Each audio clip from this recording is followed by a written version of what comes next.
So good afternoon, everyone, and thank you for being here. And I want to also express my appreciation to all of you for all of the great work that you do for us here at Delta College. People frequently ask me the question, and I was just asked probably within the last 3 weeks or so, what keeps you up late at night as president of Delta College? And I would not be lying if I told you that the safety of our students and you, our faculty and staff, is one of the items that is constantly on my mind. When Chief Battenkoff informed me about the drawing on the bathroom stall last week, the first question that I asked was about safety. What kind of threat did this present? What else did we know? Should we close? If we stayed open, what would we do to ensure safety? The chief assured me and the vice presidents that there was no other chatter regarding the drawing. He outlined measures that we would take as a precaution. He assured me that you would be safe. Please know that if I wasn't 100% in agreement, I would have closed the college that day. In light of what happened with what we believe to be a copycat this past Monday, I'm happy that we didn't close. Where will this stop? I know that the communications that went out that day, they weren't perfect. I also know that it was scary and that your students were anxious and uneasy, and perhaps some of you were as well. We are here today to provide an overview of how we will get better moving forward from both a law enforcement and facilities perspective. Most importantly, we are here today to listen to all of you and to address your questions and concerns. We've been working on improvements that you will hear about in just a few minutes. In addition to planned drills, we've been working to update our emergency response manual as well as our crisis communication plan. We have plans for new locks, cameras, and we're looking holistically at our entire campus to ensure that we are safe and prepared for what possibly might happen. I believe, and I'm sure you believe with me, there are no easy answers, and no one person has all the answers. It is sad, it's very sad, that we have to be here having these types of discussions. But we are living in a new day.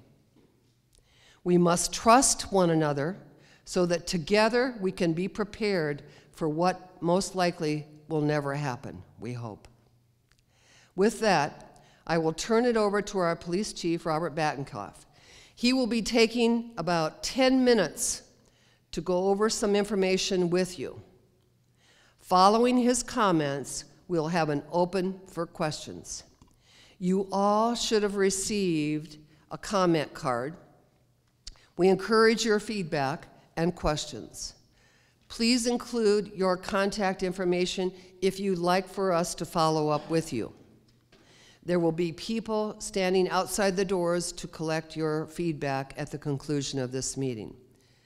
So thank you. We look forward to your questions, your comments, and your concerns. And now I'd like to turn it over to our chief, Robert. Thank you, Dr. Goodnow. To start with, I want to offer my personal and my department's heartfelt thanks for the support and the appreciation that was shown to us last Thursday. I had numerous students, staff, and faculty approach me and say how grateful they were to see the officers, how much they appreciated our presence, how reassuring it was.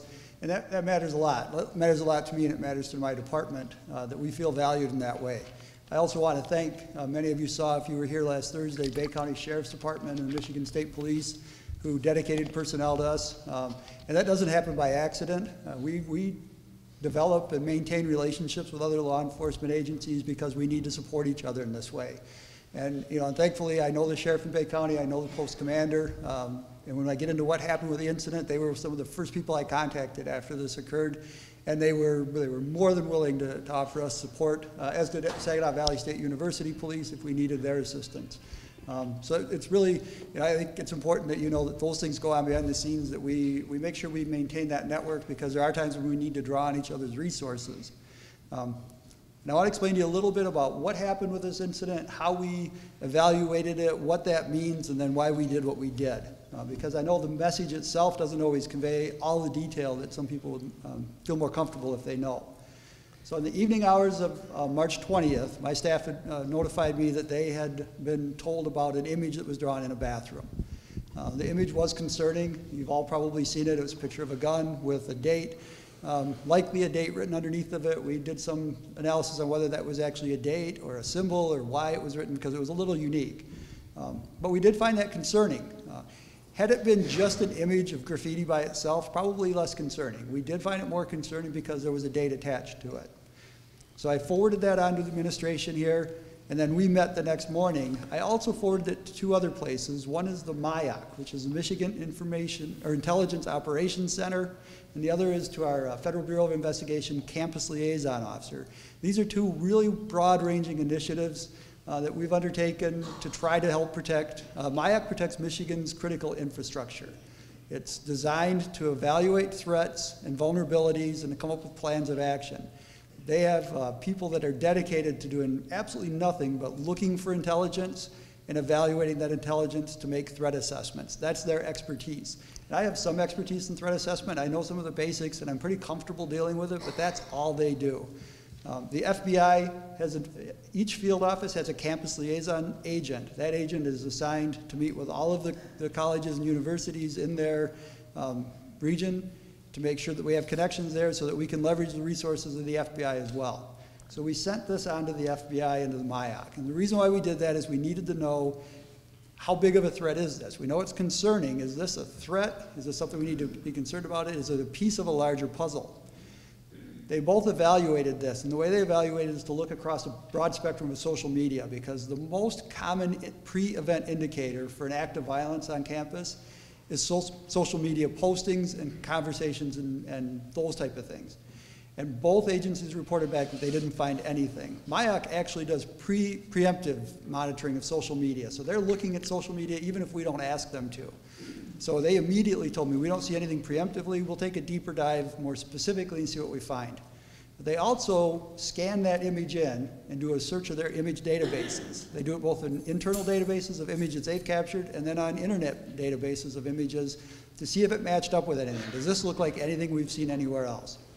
Both of those searches came back negative. They contacted me, both agencies contacted me within an hour and said, we don't see any indication of a broader threat.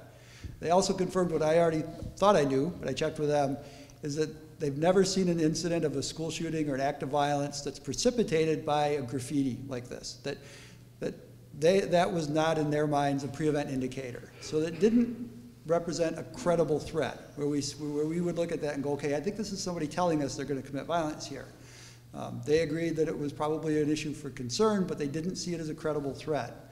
So we met with the administration, that's the information I shared with them. And I told them, in my opinion, there wasn't a sufficient threat for us to close the campus. And the reason why is because threat assessment deals with probabilities, not possibilities. And I think sometimes when we react to an incident, we confuse those two, and it creates a lot of panic and distress when it doesn't need to be there. Anything is possible. Every day when you go anywhere, something bad could happen to you. That's always a possibility. But we can't stop our normal lives because of possibilities. And it is possible that for the very first time ever, somebody posted a graffiti in a bathroom at a campus and it precipitated an act of violence on that campus. That was possible, but it wasn't probable. And threat assessment deals with probabilities. How likely do we think it is that this means something bad is going to happen? Because we didn't see it as a probability, it didn't warrant us changing our normal operations. It didn't represent a significant increase in threat for our campus. I completely understand why when you get a message, what you want that message to say is, everything's perfectly fine, you're perfectly safe, and nothing bad will happen today. And I wish I could send that message out to you every day. But we can't say that. I can't tell you when you walk out of this lecture theater today that you'll be perfectly fine and everything is okay and you're perfectly safe, because there's always some possibility of threat.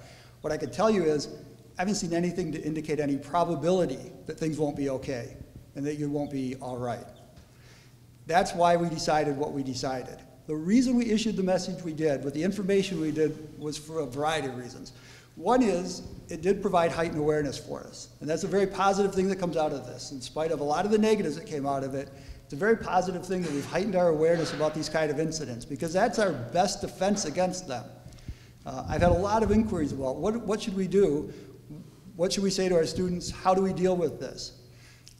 And what we would expect as an appropriate response to an incident like this is to review your plans. On every classroom and every common area, we have plans posted for what to do in the event of different emergencies, hostile intruders, weather emergencies, a lot of different things like that. It's posted there with evacuation routes, where your fire pull stations are, where the AEDs are. We have on the website, we have our emergency operation plans. We have the hostile intruder plan on the website. It's on the student portal, it's on the staff portal, it's on the faculty portal. It's underneath our emergency procedures, and you can look at exactly what do you do. That's an important thing to do every day, regardless of this. But when you have these heightened awareness incidents, it's a good time to go over that and to review it. For an active shooter here, we try to use an adult-based plan, which we call run, hide, fight. It gives you options of what to do in the event of an active shooter event or an act of violence. And we try to treat it as your best option approach. So if you have a threat that's obvious to you, that's right there, we know where the threat is, we know what it is, if we have an obvious escape route, you should always run away from that threat. We treat an active shooter like you would fire. If you see a fire, run away from the fire to someplace safe. But if you don't know where the threat is, if we have a general threat, then we need to hide, we need to make ourselves as safe as we can where we're at, and we need to start planning what we'll do if our hiding spot gets compromised. And then we need to empower people to fight in the event that they can't do either one of the other two. If we can't run away and our hiding didn't work, then we should have a plan to fight against the intruder, and we should coordinate that. And I've made it a point, ever since I've been here, I've made it a point to meet with different divisions, to meet with different departments, to offer up public safety's expertise to come and give a presentation, to go over your unique situation. Even before this incident happened, we had planned with SACE to go down and look at their area and discuss with them how to best approach it.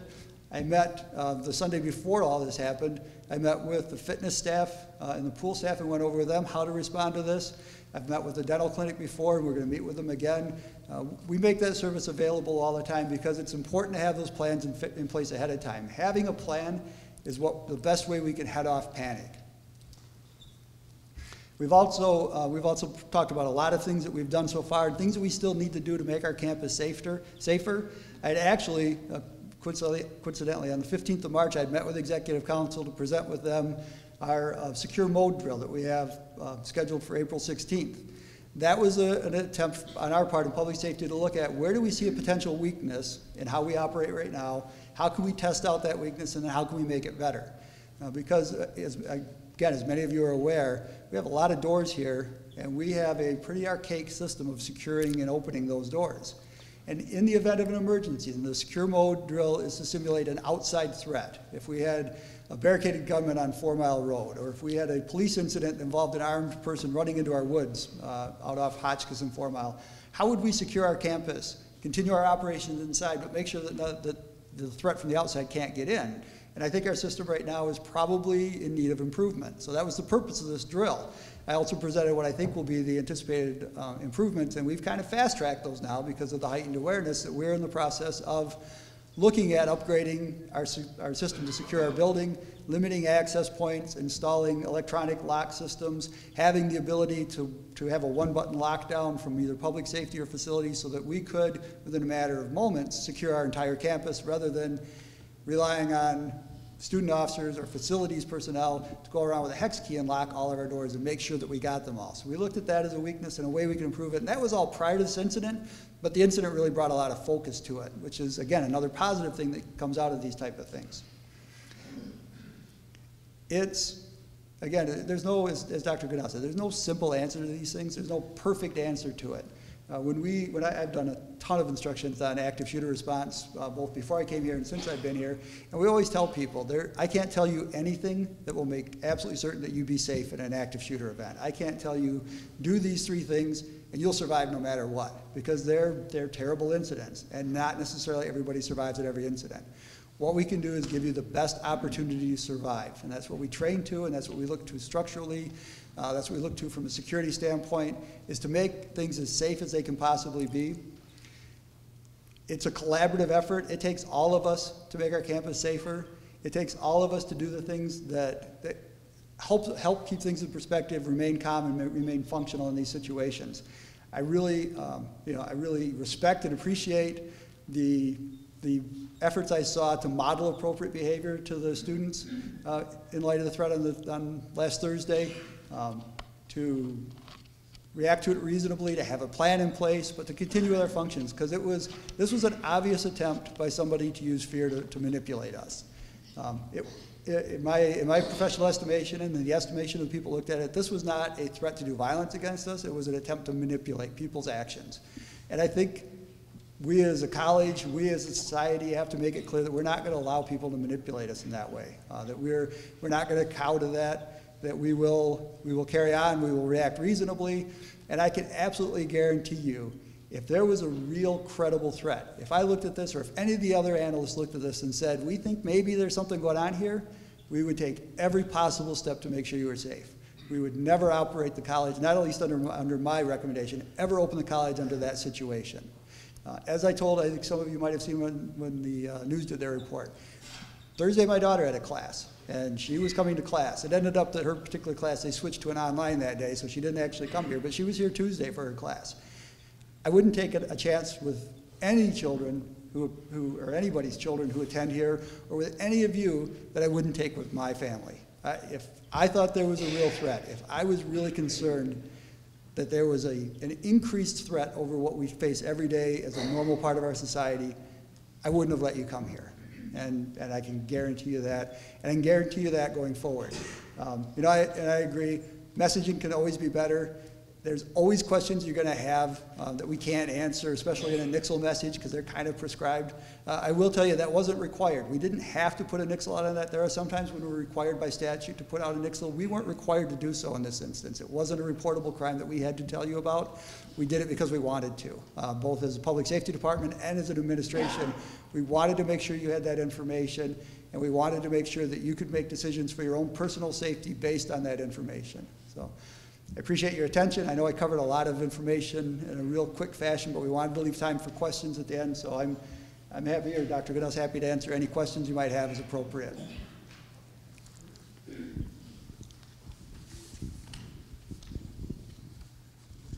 Hi. Can you tell us briefly what measures were taken at the off-campus satellite centers, particularly the planetarium? With regard to this particular incident, or in general? In general, and specifically regarding this, I know the alert we got said there was additional security measures taken on the main campus, but my students at the planetarium felt like they were kind of left flapping in the wind. Yeah, there weren't additional resources sent to the planetarium, partially because there is a limit on the resources that we have, and not even, I wouldn't even call it a threat, but the incident was on main campus. There wasn't a reason to suspect that it was more geographically spread than that. It wasn't directed, and that's a really important thing that I maybe neglected to say up front. There was no threat ever directed at Delta College. No person, no posting, no thing ever said, I'm going to commit an act of violence against Delta College or any subunits of Delta College. So no, there weren't additional police resources sent there. The nixle was sent out because that hits everybody, all the students who attend anywhere. And in our plans that we have going forward, I always have the off-center campus, the campus learning centers, always participates in our drill. They participate in our fire drills, they do in our severe weather drills, they will participate in the secure mode drill. So we make sure that they drill right along with us. The systems that we've looked at for access control and cameras include all of the learning centers, so that they will be included in that as well. We'll be able to monitor centrally from main campus, so we would be able to pull up a camera and look to see what's happening at the planetarium. And we always include our learning centers in this as it's appropriate. Like I said, because we have fixed resources and there's only so much we can do with those resources, I didn't think that it was necessary or appropriate to assign law enforcement resources in addition to those we normally have at the planetarium. So that's the long answer to the short question.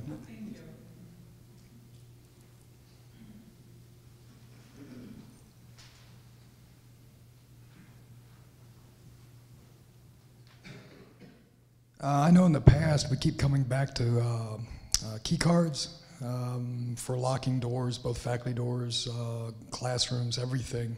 Is that part of the conversation as well, especially with the new Saginaw site being built? It's definitely in the plan, and our Director of Facilities is here. Our Director of Facilities is working with Robert on a very specific plan that will be comprehensive, that will cover the key cards for the locks as well as all the cameras. It's going to be woven together. Nick, do you have anything to add? No?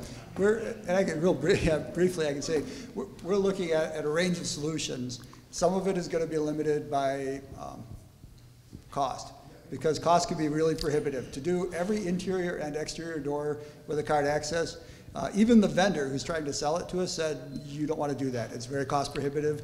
Likely to be limited on the interior. Most of our interior doors, we may look at segmenting off some large areas that we can secure electronically, but not every individual door.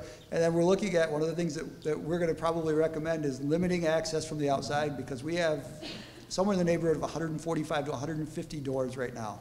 We can't possibly put electronic control on all those doors.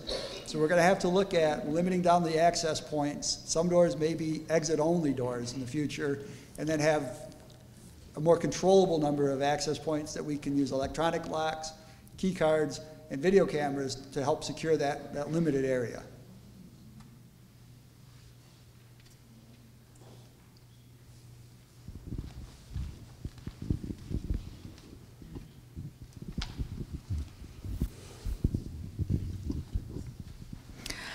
Hi, Melissa Apple in Dental Assisting, and we're not privy to all the information that you have, and I definitely do not second guess you. The reasons that the college stayed open, I can appreciate the choices you made. I don't have a problem with that at all, but I think the communication was just horrendous, the way that this was handled. Dr. Goodnow, a little bit ago you said that Officer Battencourt assured you that we would be safe. That message didn't come across to us or to students. The message that came out raised students' anxiety level, and there was just silence for hours, and there was nothing that helped to reassure students, nor us, that things would be safe. And I think that we could have done a much better job at that. And if I could just clarify slightly, I never said you'll be safe. I said there was no additional. Yep, and I understand that, and I'm not saying that what she did was paraphrase.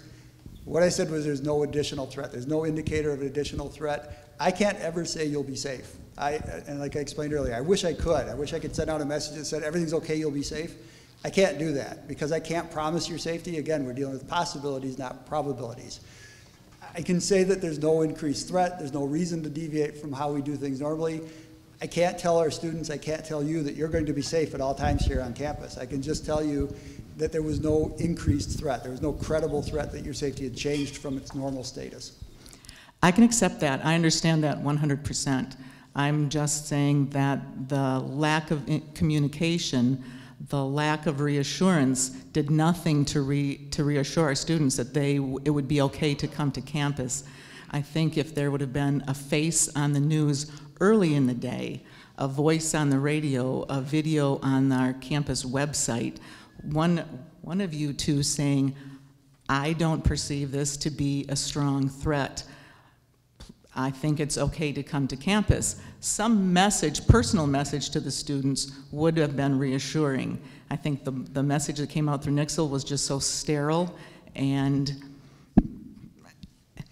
left me, I did not feel assured of safety from the message. I came to campus because I'm not going to hide in a corner anytime something comes up. But we could have done a better job assuring our students. Melissa, I understand what you're saying. We did have Channel 5 and Channel 12 out here, and Robert was on. Perhaps you weren't able to see them. I think I also indicated that we know that the message was not perfect, and we know that we need to work on improving our messaging. And in fact, there was a faculty member that I talked with the evening that the information came out who advised me that I probably should send something out, which I did with her help on trying to give some reassurances that we were doing the best job that we could and that we were going to have normal operations at the college the following day. So I appreciate your comments, and we're always open to very specific suggestions that you provide to us on how we can improve. Hi, Dr. Goodnow. I am going to say similar concern. I held class on Thursday night. Thank you. I had one of my students bring her mother because that was the only way in which her mom would let her come to class, if her mom came to class with her. So mom and student came to class. She had emailed me and told me my mom doesn't want me to come. And I emailed back and I simply said, there is no credible threat. I said, I have followed up with Robert, and I did through email, and I said, there's going to be plenty of cops here. There is no credible threat. I'm going to be here. If I actually thought my life was in danger, I wouldn't be here. And so I said, this is the new world that we live in. And since I teach political science, I was able to make curriculum out of this on that day to talk about gun rights versus gun control, and talk about whether we should arm teachers or gun control laws and all of that. But I do want to say, I had to reassure my student through the email and tell her, bring your mom, in order to get her to class. And I think if you would have, as the president, sent out an email to the students directly and said, this is the information. I don't think it's a credible threat. I don't want to encourage people to hide when they're intimidated. I want you to know that I believe this campus to be safe. That's why I have it open. And I am happy that you're our student. I hope to see you tonight, that sort of thing. That kind of reassurance. I think that's what was missing. And though I did that with that one particular student, I had a handful of students that didn't come. And they said it was because they thought it was a credible threat, even though we were told it wasn't a credible threat. So I just think there should be more of a message from the top down that goes to the students. And I did get feedback from students that night that said some of them didn't get the message because they're not signed up for that Nixle whatever. And so I told them they should, and I gave them information about it, but some of them actually got the information secondhand from other students that were already terrified and giving them the message. Right. And so I think there's a way in which you can directly email the campus community, including students, and I think that would have been helpful to do just to reassure people from the top down instead of leaning on faculty to reassure the mothers of our students that it's safe for them to come to campus. Right, thank you, Liz. Thank you very much for that suggestion. And thank you very much for your response to that to that particular student and her mother. I received comparable kinds of emails from other faculty members on terms of how they were handling it with their students. And I've got to say, I truly appreciated that because they had a very similar message that you conveyed. And I think also your comments bring up the importance of we need your help in reinforcing to our students to sign up for Nixle and for your colleagues for everybody. We want everybody to get the word out that they should sign up. We are doing that in new student orientation. We're having all of our students try to sign up, but there's a number of students that haven't. So try to do that, and Liz, I'll take your suggestions into play in terms of what I hope will never be any future kind of thing, but we probably may have something in the future, and so I'll work on that. Thank you. Other suggestions? Oh, thank you. Thank you for setting up this meeting to communicate this with us. It really means a lot to us. I'd like to know if there's any leads or any tips on who was suspected to be behind this possible threat. Robert. Yeah, the short answer is no, not particularly. It's a very difficult crime to investigate, obviously. I've talked with Michigan State Police in the crime lab about what type of evidence we should collect. With it being a bathroom setting, it really limits the amount of usable evidence. Fingerprint evidence isn't usable, DNA evidence isn't usable. There isn't anything particularly usable in the ink on the markers, because we even asked about that. Part of why we put the message out in the Nixle and added the image in was to try to generate information, because our best hope at solving this is for our student body to tell us who did it. If they know who did it, probably there is some level of knowledge, at least within some groups in our college, and if they bring that information forward, that's our best hope to solve this. And we encouraged, I don't know if how much made into the news from what I said, but we were encouraging the person to deal with it right away, because it's a much smaller deal if you deal with it right away, if you were the perpetrator, and it also allowed an opportunity for them to explain and to mitigate any threat. That might have given me the opportunity to send out the message that said, we've identified the person who did this is why they did it, and it doesn't represent any threat. So that's part of why we messaged the way we did. It didn't work. It's not likely at this point to work, but we're hopeful. We're still in contact. I've contacted MIAC and the FBI almost every day since this happened, discussed with them. They're still monitoring social media postings. That's the other avenue by which we might come up with somebody if they did happen to want to take credit for their artwork and post it on social media somewhere. But we haven't had any success in that arena either. I'd just like to comment just a little bit on that, because if you've been following the media reports from the last 3 weeks in our region, you'll know that there's some high schools and middle schools where they've had a lockdown because there's been a real gun, a loaded gun, that has been found by somebody that has brought that into their school. One of the things that I think we can be very proud of here at Delta is we have very little graffiti on the walls of our campus, in the restrooms of our campus. And there are other colleges in this state that do not have the kind of environment that we have. So in other places, in other colleges where they don't have maybe the reputation that we've had in terms of being a very safe learning environment, a drawing like that, I don't mean to diminish it at all, but I want to put it in perspective in terms of where we're at. And I think it's really important for all of us to really put it in perspective, because we don't want to engage panic and fear and instill fear. But it's really important that we model rational thinking too as educators, and that we be very grateful that actually we have the environment that we have had at Delta College too. Yes, hi.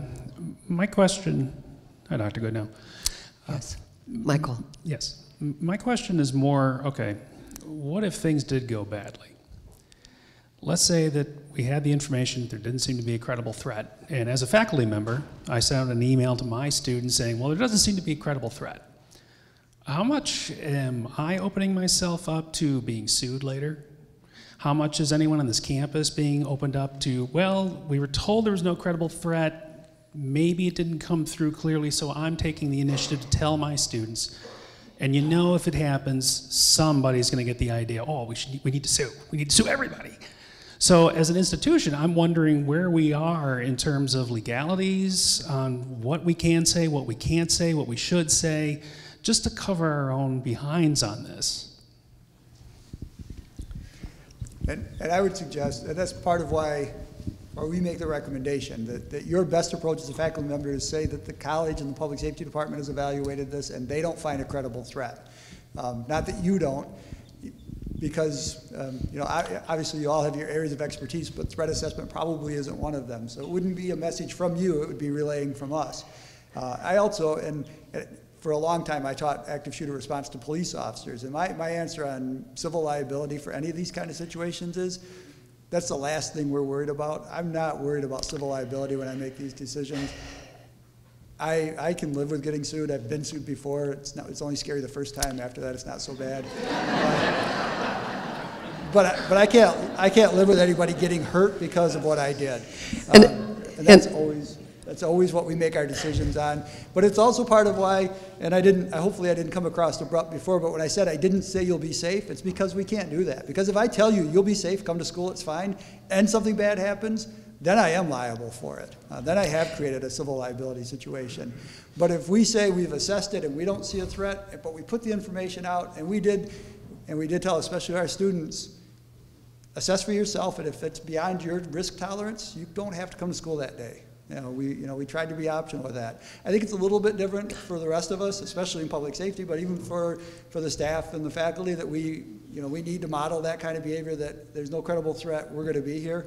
But I understand if an 18-year-old looks at this and says, I'm not coming, I'm scared, I completely understand that. That's what we told the ones who called in and spoke with us in public safety. But again, like I said, that's why we can't say you'll be safe, but it's why we say we don't see any indication of an increased threat. It's always possible, but it's not probable. So Michael, probably the lawsuit will have Gene Goodnow's name at the top. It won't have Michael Fileski's name. It'll probably have Gene Goodnow. And so I'll be the one that'll be sitting in the courtroom, because the buck stops here, and I'm the one that Liz said I should send the message out to students. And so I really, that is true, what Robert just said. So ultimately, the buck does stop here. Yeah, we realize that. Other questions? Yes. Barb Hanley Miller. Yeah, thank you for this discussion. As I talked about this with my students, one of them asked the question that we did of you, Chief, and that is, how did you determine this to be not a credible threat? So I don't think it's too late to send out a follow-up communication with all our students coming from your office, encouraging their own agency too, saying, if you see something, let us know. If you hear something, that we all are responsible for keeping a safe campus community, because when you say that about social media, they're the ones that are on there all the time. And it was a student at SVSU who saw the mention on the WhatsApp app. I don't know if I'm saying it correctly, but APP. Anyway, that about a potential shooting over there, and that circumvented a situation at SVSU. So I think that there's something that we can do to help our students have a little more agency in keeping a safe community that way. I think that's a great idea. It is a good idea. Thank you, Barb, for your suggestion. I had class, and I had no problem having class, but a number of my students were saying many of their classes were canceled. And so if we're told that we are responsible to come to work, then we're responsible to come to work. Now, or either we're responsible for deciding what's safe for us.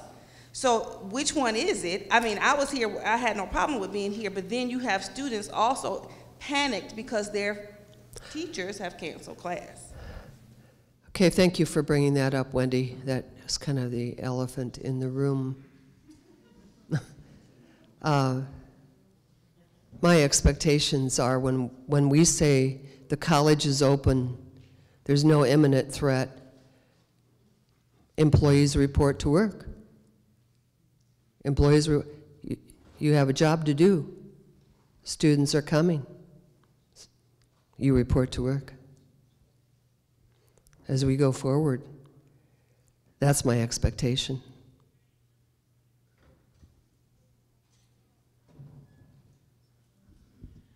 My question sort of follows on that. Fine. If there is no credible threat, which I felt there wasn't, I trusted Robert, and I thank you for explaining how Thank you for found that trusting him, yes. today. Then I was confused when you emailed the faculty asking us to be lenient for students, because this is an adult learning environment, and every decision we make every day has natural consequences. So it seemed awkward to me that it was okay for students to miss class that day because they were scared, and you asked faculty to have no consequences for their missed class. For us in science, we don't get to do makeup labs because we have limited time in the laboratory. And Thursday is my heavy lab day. So students who missed lab that day were supposed to get a free pass, and students who miss lab another day don't get that same pass. I was confused by that message. I'd like you to comment on it.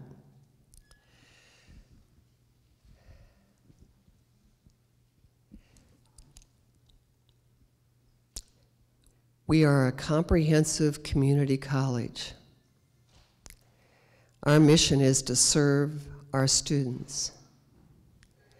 Students may have things that occur in their life where they need to ask their faculty member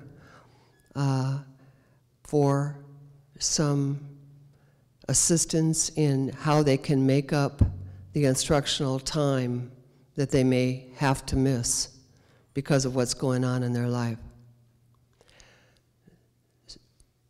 My expectations are that faculty will honor the students' anxiety and fear for coming in and say, like I saw several faculty members that said, it's up to you, I'm going to be here, but I understand if you're afraid. I have full confidence that there's no imminent danger, so I'm going to be here in class. Here's what we're going to be going over, but it's still your decision. It's still the decision of the student. The student has that choice to make that decision whether or not they're going to come in or not. It's up to you as the faculty member whether you're going to decide to be, you know, I don't know what term to use, but you know, you're deciding that it's everything is totally black and white in your class. You're either here and you get the points for it, or you're not and you don't get the points for it. So what I'm really asking is why you suggested that we would treat that differently than any other absence. That's really the question. Because I have a policy for students that miss. I think it's very reasonable and understanding for them. I put that policy into effect. I communicated to my students, the college is open, I will be there. I think we will do what we can to minimize any risk. So if you choose not to come because you are an adult, understand that the consequences will be the same as any other day you choose to miss class. Okay. And I felt that I was being put in an awkward situation because your email told me to be more lenient with them on that particular day. Well, I don't know. I don't know about what your leniency policy is, or I don't know what your policy is for accommodating particular absences. I was just asking, I was just trying to be compassionate, just trying to be understanding of some students that might be super anxious, and just trying to say, you know, please just be lenient, try to be understanding that some students may not be real comfortable. I did do a walk around the next day, and I saw and talked with a couple of different faculty, and they said, my early morning classes were very, very light, but as the day went on, I started seeing more and more students come in. So I'm sure that there were students, Liz talked about an evening class, I'm sure there may have been some students, and I talked with parents on the phone that called in to the president's office, and I tried to assure them, you know, I understood as a parent, because I'm a parent, that, and Robert talked about his daughter coming here. Why, if there's any potential that your child might be harmed, that you wouldn't want to put them in harm's way. At the same time, if we don't feel that there's any imminent danger, which we said we didn't feel like there was any imminent danger, then we're going to conduct our classes in a normal way. So I'm not sure what else I can say. I mean, do you have some suggestions on how I should have worded that? Or should I have not have said anything at all about not being lenient? Is that what you're suggesting? Jean, I think you know better than to ask Cynthia Peck if she has an opinion. Well, Cynthia, I'm asking. I'm being perfectly transparent, folks. You know me. You know, I'm not perfect, and I said that. Our communications were not perfect, you know, and so we're open. We want to get better. We want to have our communications be better. I asked a communications faculty member to help me that night before with putting together the communication that I sent out, and I used her 2 sentences that I said, would you go write 3 sentences for me that you think will be acceptable by faculty? So I asked for input from faculty members. So Cynthia, I'm sorry I didn't call you. I didn't have your cell phone number that night. No, I was fine with the message that came on the Nixle saying that the threat has been assessed. I guess I just felt that the message that you sent out said to us, today I want you as a faculty member to behave differently than you act on any other day. And that's what I found disturbing. I see. It was disturbing to you. I think that I am compassionate and understanding to my students when they miss class. I also believe that everything we do has natural consequences. I mean, this morning I put on a sweater and I was hot all day because it was so warm in the room, so that was the consequence. Right. And it just was very awkward because I felt like we were getting a mixed message from the top saying, there is no credible threat. But if your students are scared, then it's your job to make sure that they don't get punished for being scared today. And so I'm just an old crab, and I found that to be a very strange mixed message. Okay. And my students in my morning class were all there. More than half of my afternoon class was missing, so. I see. Okay. Thank you, Cynthia, for your comments. I think it makes it difficult for faculty when we're required to have class and a good majority of the class doesn't show up. So then if you don't do what you're supposed to do or what the syllabus says you're going to do in class, then the students that show up are penalized. If you do what you're supposed to do according to your syllabus, then the students who missed are penalized. It's the same idea with weather incidents. You tell the students you do what you feel is safe for you, and then when they don't show and I'm still obligated to give my information that's on my syllabus, even though I say that I'm not penalizing them, they are being penalized simply because they're missing information that I'm required to give. I hear you.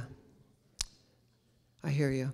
And we have different people that have different approaches as faculty members, and there are some faculty members that chose to send out messages that I'm canceling all my classes today, don't bother to come in. We had some faculty members that said, I will choose to handle this online, and here are the assignments, and here's what we're going to do. And they conducted their classes online. We had some faculty members that sent out communications to their students and said, I'm going to be here. Come on in, I'd like to see you.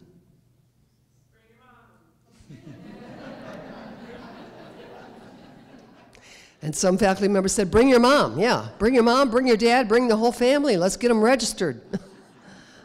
Because this is a good place to be. And we're going to be here for the rest of the semester, too. I appreciate the dialogue, and you can tell there are differences of opinion on how people handle this, and we hadn't really had a whole lot of discussion on how we were going to go forward. Ryan, were you going to say something before you leave? Because I saw your hand up. Were you going to? Pardon me? Smaller version of what Wendy said, or Cynthia? yeah, I was just going to offer just a real world illustration of that I came into my morning class and I had 6 students. Yes. And so, now I face a dilemma. Do I forge on ahead with my material, in which case the 19 students who aren't there are going to suffer negative consequences? Yes. Or do I do something entirely different that won't be on the exam? Right. In which case the 6 students who are there are now angry at me because in their minds they've just in some way risked their lives to come in this situation. Right. And now we're going to do something that doesn't even count. And, Yeah. and so it was just a practical example of what I Right. think people are talking about. Okay, I appreciate that. That's very practical, That's the real world. Yeah. Thank you, Ryan. Other comments? Suggestions? Specific suggestions? How we can improve?